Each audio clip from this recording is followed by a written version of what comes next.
our first chapter of biology class 9. The chapter is fundamental unit of life, cell. आप class 8 में भी पढ़ चुके हो इसको. हमने पिछले पार्ट 1 में we had discussed about some basic discoveries about cell. Cell की basic structure means plasma membrane, nucleus and cytoplasm. We studied about plasma membrane. Today we will study about cell wall, nucleus and some cell organelles. So let's start. First thing is cell wall. Last time we studied about plasma membrane. Plasma membrane cell की outermost covering हमने देखा था, पर कुछ और sales हैं जैसे कि बैक्टीरिया, फंगस और प्लांट्स की सेल में प्लाज्मा मेम्ब्रेन के बाहर एक और हार्ड रिजिड कवरिंग है, that is called cell wall. Okay, तो प्लाज्मा मेम्ब्रेन के बाहर एक और हार्ड रिजिड कवरिंग है जिसे सेल वॉल कहते हैं. प्लांट सेल में this cell wall is made up of cellulose. Very important thing, plants में ये सेल्यूलोज की बनी है, फंगस में ये काइटिन की बनी है. ओके, ये सेल वॉल है. प्लांट्स में सेल्यूलोज की बनी हुई, फंगस में काइटिन की बनी हुई. और ये सेल वॉल आपको पता चल रहा है कि रिजिड कवरिंग है, तो सेल को स्ट्रक्चरल स्ट्रेंथ प्रोवाइड करता है. ठीक है, अब आपने प्लाज्मा मेम्ब्रेन में कंसेप्ट ऑस्मोसिस का जब पढ़ा था, तो जब हम प्लांट को, किसी प्लांट सेल को ऐसे मीडियम में रखते हैं जहां पर कॉन्सेंट्रेशन ज्यादा हो, हाई कॉन्सेंट्रेशन वाली चीज में रख देंगे, तब सेल में से पानी निकल के बाहर चला जाए तो सेल श्रिंक हो जाएगी, मीन्स उसका प्लाज्मा मेम्ब्रेन श्रिंक हो जाएगी. ये तो सेल वॉल अपनी प्लेस पे रहेगी, प्लाज्मा मेम्ब्रेन अभी यहाँ पर थी, ये प्लाज्मा मेम्ब्रेन श्रिंक हो जाएगी. ठीक है, this is called plasmolysis. What will happen when a cell is kept in a hypotonic solution, means बाहर कॉन्सेंट्रेशन ज्यादा है तो वाटर का कंटेंट अंदर ज्यादा है, water will move outside, cell will lose water due to osmosis and there will be shrinkage of the cell. Plasma membrane shrink होके सिकुड़ के बीच में आ जाएगी और सेल वॉल तो अपनी प्लेस पर है. This is called plasmolysis. Okay, हम अभी इसके रिलेटेड एक एक्टिविटी भी देखेंगे. पर हमने ये भी चीज देखा कि प्लांट्स बहुत ज्यादा पानी में बड़े टाइम तक डूबे रहते हैं, पर एनिमल सेल्स ज्यादा पानी को नहीं झेल सकते हैं. आरबीसीज को अगर पानी में रखेंगे बहुत टाइम, वो बर्स्ट हो जाएंगी. पर प्लांट सेल्स को हम पानी में रख देंगे, बहुत हाइपोटोनिक सॉल्यूशन में रख देंगे, तो भी वो बहुत डाइल्यूट सॉल्यूशन को झेल सकेंगी. बहुत पानी अंदर एंटर हो जाएगा तो भी क्या होगा, जो प्लाज्मा मेम्ब्रेन खूब फूल जाएगी, स्वेल हो जाएगी, फिर भी वो बर्स्ट नहीं होगी because of this cell wall. Okay, ये सेल वॉल ही है जो प्लांट सेल्स को विथस्टैंड करने के लायक बनाती है हाइपोटोनिक सॉल्यूशन या एक्सेस ऑफ वाटर. ओके, अब इस चीज को हम एक एक्टिविटी से देखते हैं. जैसे हमने अनियन पील की स्लाइड बनाई थी, वैसे ही एक रियो लीफ, रियो की एक लीफ होती है, उसकी पील निकालेंगे और उस रियो लीफ की पील को हम वाटर में, स्लाइड में एक ड्रॉप वाटर डालकर उस रियो लीफ की पील को डालेंगे, तो हमें अच्छे से फूली, पानी में डाला है तो अच्छे से फूली हुई सेल ठीक से मिलेगी, हमको अच्छे से सेल मिलेगी, सेल वॉल होगी, अंदर न्यूक्लियस होगा, हमें कुछ green granules, chloroplast cell organelles हम पढ़ेंगे बाद में, 8th में भी आपने नाम सुना होगा. तो ग्रीन ग्रेन्यूल्स, क्लोरोप्लास्ट बहुत सारे मिलेंगे, और जिसके अंदर पिगमेंट भरा होता है, ग्रीन पिगमेंट, क्लोरोफिल, आपको पता है. तो हमको अच्छे से सेल दिखाई देगी जब हम वाटर में डाल के कंपाउंड माइक्रोस्कोप में उसको ऑब्जर्व करेंगे. व्हाट विल हैपन, जब हम उसी स्लाइड में, उस रियो लीफ में, स्लाइड में एक ड्रॉप शुगर सोल्यूशन डाल दें, अगर हम स्लाइड में एक ड्रॉप शुगर सोल्यूशन डाल देंगे, means it will be hypotonic solution. आप पढ़ चुके हो डिटेल में, हाइपोटोनिक सोल्यूशन में डालेंगे तो क्या होगा, सेल विल लूज वाटर, और क्या होगा, सेल में प्लाज्मोलिसिस हमको दिखाई देगी. अभी जो हमने पीछे देखा था, ये सेल में प्लाज्मोलिसिस हमको दिखाई देगी जब हम रियो लीफ में शुगर सोल्यूशन डाल के हम स्लाइड ऑब्जर्व करेंगे थोड़ी देर बाद. ओके,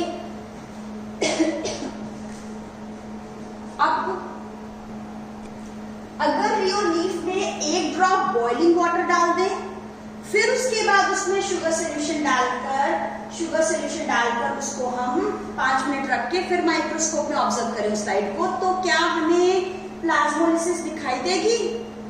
नहीं दिखाई देगी, क्योंकि जब हमने लीफ को बॉइलिंग वाटर में रखा है तो उसकी सेल्स किल हो गई है बॉइलिंग वाटर की वजह से।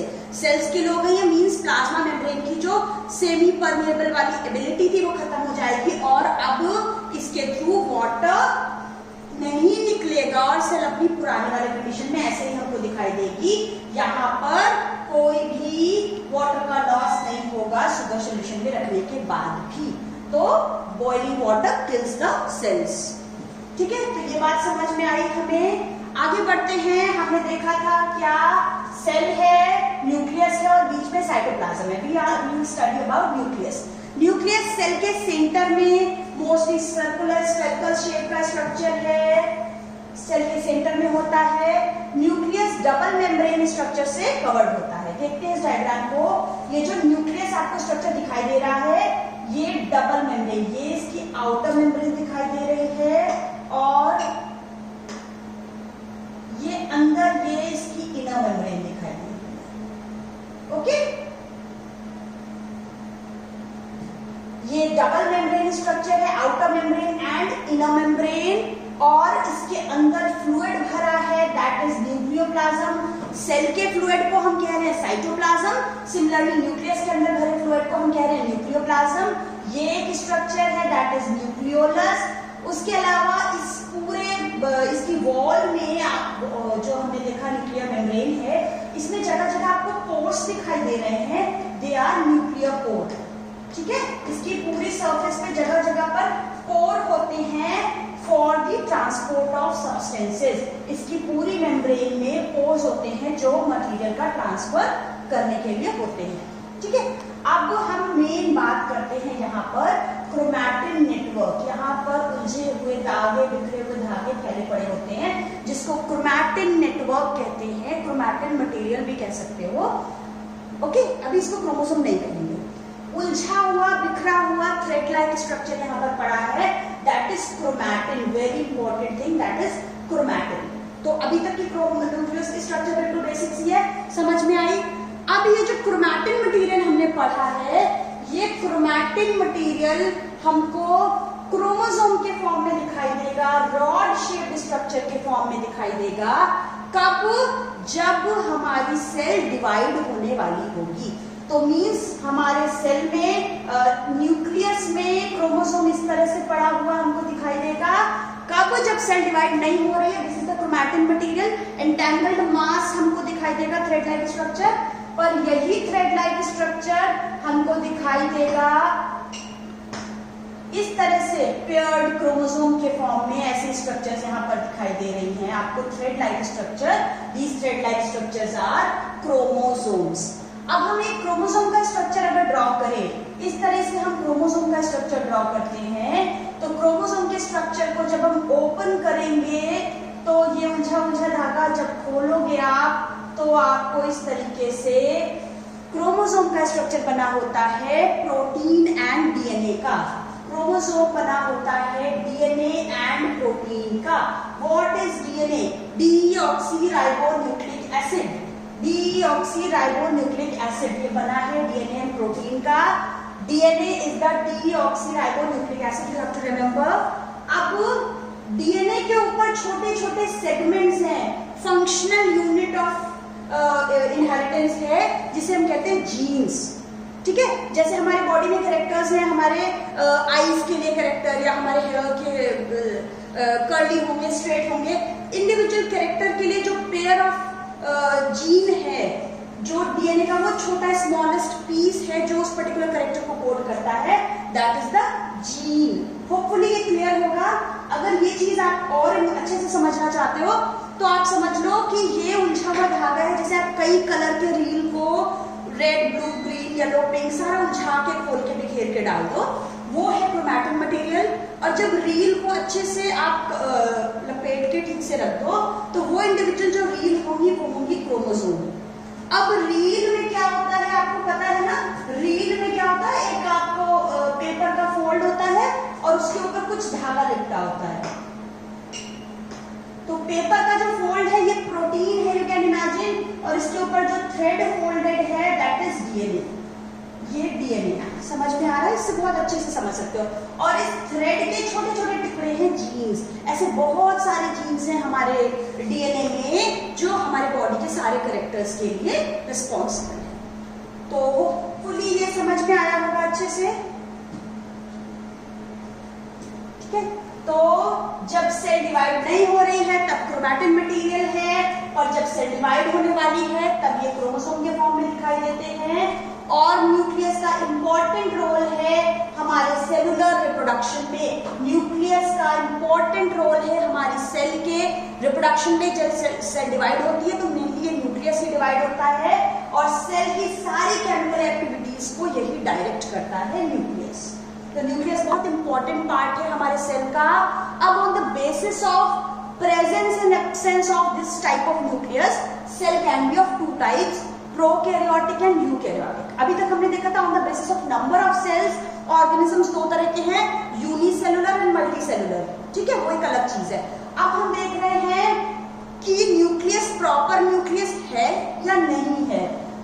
तो prokaryotic means pro and karyon. Pro means primitive, karyon means nucleus. अगर प्रिमिटिव न्यूक्लियस है, प्रॉपर न्यूक्लियस नहीं है, जैसा अभी हमने पढ़ा nuclear envelope, nuclear pore, nucleolus, nucleoplasm, वो सब कुछ नहीं है तो वो है प्रोकैरियोटिक सेल। न्यूक्लियस प्रॉपर है, ये आप देख रहे हो प्रॉपर न्यूक्लियस, न्यूक्लियर पोर अभी बाहर से दिखाई दे रहा है। प्रॉपर न्यूक्लियस है, ट्रू न्यूक्लियस है तो यूकैरियोटिक है। पर अगर प्रॉपर न्यूक्लियस नहीं है, आप देख रहे हो ये जेनेटिक मटेरियल जो भी पड़ा है वो साइटोप्लाज्म में, सेल के साइटोप्लाज्म में ऐसे ही पड़ा हुआ है, किसी कवरिंग के साथ नहीं है, तब हम इसे कहेंगे nucleoid. This is called nucleoid. तो प्रोकैरियोटिक सेल में ट्रू न्यूक्लियस नहीं है, न्यूक्लियर मेम्ब्रेन वगैरह सब कुछ नहीं है, वो न्यूक्लियोइड है वहां पर। यहाँ पर प्रॉपर न्यूक्लियर मेम्ब्रेन, सारा न्यूक्लियस है, ट्रू न्यूक्लियस है तो यूकैरियोटिक सेल है। इसके अलावा ये सेल्स बहुत छोटी होती हैं, कितनी 1 to 6 माइक्रोन, 1 to 10 माइक्रोन्स होती हैं। 1 micron is equal to 10 to the power -6 metres. It is written like this -6 metres, ठीक है। ये 1 माइक्रोन है 10 to the power -6 मीटर्स, इतना छोटा, यू कैन इमेजिन।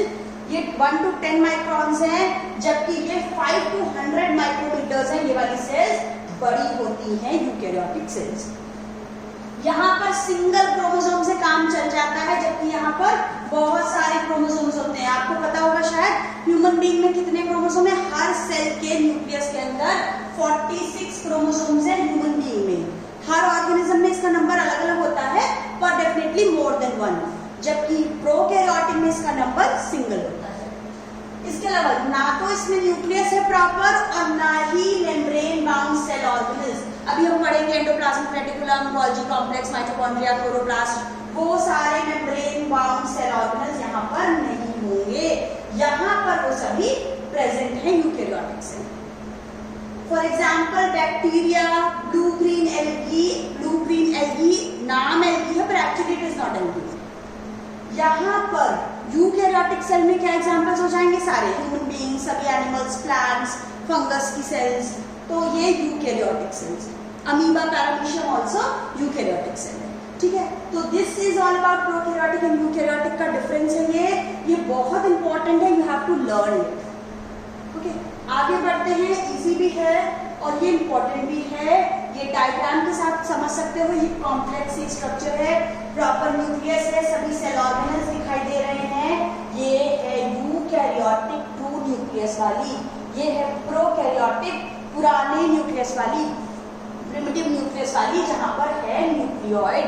हम न्यूक्लियस ना बोल के इसके जेनेटिक मटेरियल को जो ऐसे ही पड़ा हुआ है साइटोप्लाज्म में, इसको हम कह रहे हैं न्यूक्लियोइड। देन साइटोप्लाज्म हमने बात की थी, सेल के अंदर, सेल में क्या है, साइटोप्लाज्म, सेल की बाहर में कवरिंग प्लाज्मा मेम्ब्रेन पढ़ ली हमने, सेल वॉल पढ़ ली हमने, न्यूक्लियस पढ़ लिया, और अब हम देख रहे हैं इसके अंदर भरा हुआ साइटोप्लाज्म। ये सारा जो भरा हुआ है साइटोप्लाज्म। तो सेल का जो फ्लूइड कंटेंट है, इनर कंटेंट है, प्लाज्मा मेम्ब्रेन के अंदर सब कुछ, that is called cytoplasm. Cytoplasm के अंदर बहुत सारी छोटी छोटी मेम्ब्रेन बाउंड कुछ स्ट्रक्चर्स होती हैं जिन्हें हम कहते हैं सेल ऑर्गेनल्स। हर इंडिविजुअल सेल ऑर्गेनल, हर इंडिविजुअल इन स्ट्रक्चर का अपना स्पेसिफिक फंक्शन होता है जो जरूरी है सेल के लिए। तो ये सेल ऑर्गेनल्स हैं कुछ, हमें जो पढ़नी है वो ये 6 सेल ऑर्गेनल्स हैं, endoplasmic reticulum, Golgi apparatus, vacuoles, plastids, mitochondria and lysosomes. तो वन बाय वन हम शुरू करते हैं। अच्छा, उससे पहले एक और चीज कि मेम्ब्रेन बाउंड सेल ऑर्गेनल्स की हमने जहां बात की, तो मेम्ब्रेन इतनी इंपॉर्टेंट चीज है, आप वायरस का एग्जांपल देख के समझ सकते हो कि वायरस में मेम्ब्रेन नहीं है तो इसको हम लिविंग बीइंग की कैटेगरी में नहीं रखते हैं। इसमें कोई भी कैरेक्टरिस्टिक्स नहीं होते हैं लाइफ के, सिर्फ मेम्ब्रेन के एब्सेंस की वजह से इसमें लाइफ का कोई कैरेक्टरिस्टिक नहीं होता है। ये सिर्फ तभी लिविंग होता है जब किसी लिविंग सेल के बॉडी के अंदर पहुंचता है, तभी ये लिविंग बॉडी की मशीनरी को यूज करते हुए अपना कुछ काम मल्टीप्लाई कर सकता है। फर्स्ट सेल ऑर्गेनल जो हम पढ़ रहे हैं वो है endoplasmic reticulum. Reticulum means network, जाल के जैसी स्ट्रक्चर है। एंडोप्लाज्मिक मीन्स साइटोप्लाज्म के अंदर एक पूरी सेल में फैला हुआ नेटवर्क लाइक स्ट्रक्चर होता है। ये दिख रहा है आपको, पता है न्यूक्लियस है, ठीक है, पढ़ चुके हैं न्यूक्लियस, क्रोमैटिन मटेरियल अंचा हुआ है, ये न्यूक्लियोलस है। ये तो पुरानी बात हो गई। नई बात क्या है, यहाँ ये network of membrane bound tubes निकला है, न्यूक्लियस से अराइज हुआ है और ये पूरे में स्प्रेड हुआ है this way. This network of membrane bound tubes is called vesicles. ये पूरे में वेसिकल्स फैले हुए हैं, न्यूक्लियस से अराइज होते हुए पूरी सेल में ये ऐसे फैला रहेगा, एंडोप्लाज्मिक रेटिकुलम। तो these are the membrane bound tubes called vesicles. अब ये दो कैटेगरी में हम इसको डिवाइड कर सकते हैं। पहला है रफ एंडोप्लाज्मिक रेटिकुलम, शॉर्ट में RER, रफ एंडोप्लाज्मिक रेटिकुलम। दूसरा है smooth endoplasmic reticulum, SER। Rough नाम से बहुत क्लियर है, रफ सरफेस रफ कब होगी, जब कुछ उस पे लगा हुआ है। तो रफ पे रफ एंडोप्लाज्मिक रेटिकुलम रफ क्यों है, because of presence of ribosomes. जब आप माइक्रोस्कोप में इस स्ट्रक्चर को देखोगे तो यू विल फाइंड राइबोसोम्स की प्रेजेंस आपको दिखाई देगी। जहां पर राइबोसोम्स हैं वो है रफ, तो R for rough, R for ribosome. और यहाँ पर काम होता है बहुत खास, यहाँ पर होती है प्रोटीन सिंथेसिस, प्रोटीन मैन्युफैक्चर होती है यहाँ पर। याद रहेगा, R for rough, R for ribosome और प्रोटीन सिंथेसिस, प्रोटीन का यहाँ पे R ये भी है, ठीक है, ऐसे याद रख सकते हो। अब दूसरी, जहां पर राइबोसोम्स नहीं है वो हमें सरफेस स्मूथ दिखाई देगी और यहाँ पर होता है फैट या लिपिड सिंथेसिस। लिपिड या फैट की मैन्युफैक्चरिंग होगी यहाँ पर। तो ये चीज याद रहेगी, जहां पर राइबोसोम है वो रफ है तो वहां प्रोटीन बनेगी, जहां राइबोसोम नहीं है वो स्मूथ है वहां पर प्रोटीन नहीं बनेगी, लिपिड या फैट बनेगा। अब आपने पढ़ा था प्लाज्मा मेम्ब्रेन किसका बना हुआ है, प्रोटीन और लिपिड का बना हुआ है, ठीक है ना। तो प्लाज्मा मेम्ब्रेन प्रोटीन और लिपिड का बना हुआ, अभी प्रोटीन बन गई, लिपिड बन गया, तो प्रोटीन और लिपिड को मिलाकर मेम्ब्रेन बन गई हमारी। अब मेम्ब्रेन बनने की इस प्रोसेस को कहते हैं मेम्ब्रेन बायोजेनेसिस, ठीक, genesis synthesis, bio means living organism के अंदर ये काम चल रहा है मेम्ब्रेन।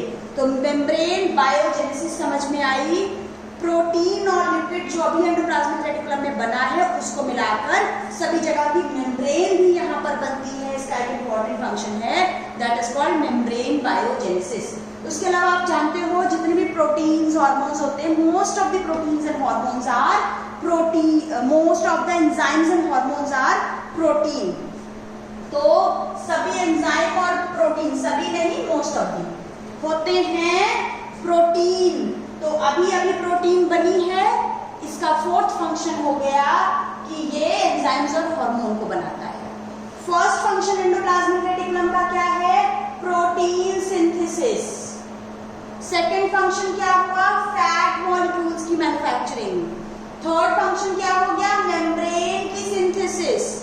और फोर्थ फंक्शन क्या हो गया? एंजाइम एंड हार्मोन्स का फॉर्मेशन। क्लियर है? अभी और आगे भी फंक्शंस हैं इसके। अभी आपने देखा यहाँ पर ये पूरी सेल में नेटवर्क लाइक स्ट्रक्चर बना रहा है। आपने बचपन में खेला होगा वो वाला रास्ता ढूंढो, यहाँ से यहाँ पूरा रास्ता सा दिख रहा है। तो ये पूरी सेल में नेटवर्क बना लेता है। तो मटेरियल जो बना है यहाँ पर उसका ट्रांसपोर्ट होगा यहाँ से लेके सेल के डिफरेंट पार्ट्स तक में।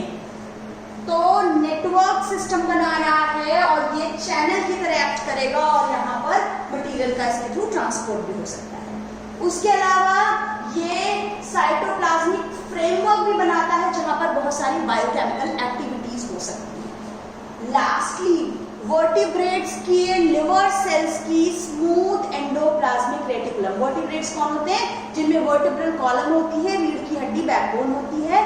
उन वर्टिब्रेट्स की लिवर सेल्स के स्मूथ एंडोप्लाज्मिक रेटिकुलम में ड्रग्स या पॉइजन का डिटॉक्सिफिकेशन होता है।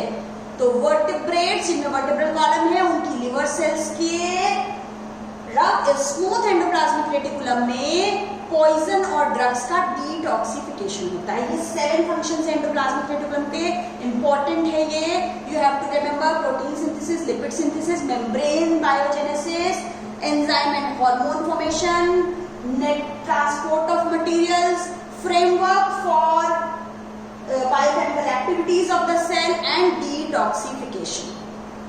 नेक्स्ट हम देखते हैं गोल्गी एपरेटस। तो गोल्गी एपरेटस सबसे पहले देखा गया था कैमिलो गोल्जी के द्वारा। कैमिलो गोल्जी ने इसको सबसे पहले डिस्क्राइब किया और इसमें उन्होंने बताया कि ये बहुत सारी मेम्ब्रेन बाउंड वेसिकल्स का बना होता है। अभी तक हम जो भी बात कर रहे हैं सभी सेल ऑर्गेनल्स मेम्ब्रेन बाउंड है। यहाँ पर भी वेसिकल्स हैं, इस तरह से मेम्ब्रेन बाउंड वेसिकल्स हैं ये, जिनको हम कहते हैं सिस्टर्नी। ये एक दूसरे के पैरेलल हैं, रफली parallel to each other, called as cisternae. Membrane bound vesicles called as cisternae. और दिख रहा है कि ये एक दूसरे के पैरेलल हैं।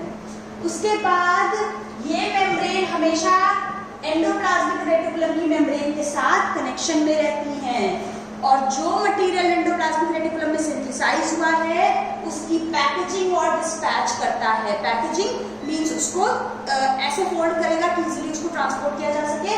डिस्पैच मींस भेज देना, यहाँ से निकाल के दूसरी जगह पार्सल करना। तो पैकेजिंग एंड डिस्पैच इसका एक इम्पॉर्टेंट काम है। उसके अलावा जो भी चीजें हैं उसका स्टोरेज, मॉडिफिकेशन एंड पैकेजिंग इसका काम है।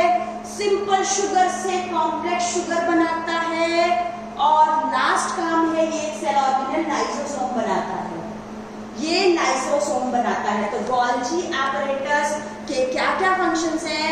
एंडोप्लाज्मिक रेटिकुलम में बनी हुई चीजों को पैकेजिंग एंड डिस्पैच करेगा, यहाँ पर पैक करके दूसरी जगह भेज देगा। स्टोरेज एंड मॉडिफिकेशन भी करेगा सब्सटेंसेस का। उसके अलावा सिंपल शुगर से कॉम्प्लेक्स शुगर बनाएगा और ये एक सेल ऑर्गेनल आपको दिखाई दे रहा है, सेल ऑर्गेनल, एक सेल ऑर्गेनल लाइसोसोम बनाएगा। ये एक सेल ऑर्गेनल है लाइसोसोम, यहाँ से टूट टूट के बन रहे हैं ये सेल ऑर्गेनल्स लाइसोसोम्स।